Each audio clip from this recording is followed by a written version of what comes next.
Дали ако се сменам визуелно, станувам подобар човек, еве, ако да го конкретизирам прашање. Значи, повеќето девојки кога го менуваат не нивниот личен опис. Така.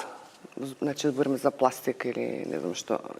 Мислам дека им треба поголема самоодобрба внатре. Реално, кога се погледна во огледало, значи нешто и недостасува, сака нели да направи корекција. Немам ништо против тоа. Пластиката не ја сакам реално. Зборам за фейс. Али филери, ботокси, why not? Зашто? Мислам, само едно освежување на лицето доволно е. Си почувствувала дека некој станал подобар, се променил на подобро психички зборувам? Знаеш зашто не? Бидејќи до сега вие што ги имам видено некои пријателки, еднаш носат го правило, отишло уште еднаш, и веќе тоа се развлекува низ веќе целото тело. Така да како што ме создал Господ, има убави креми, дневни нотни ги се знаеш, ги се замачкаш, ете филер, ботокс, нека сати, тоа е, мислам, доволно.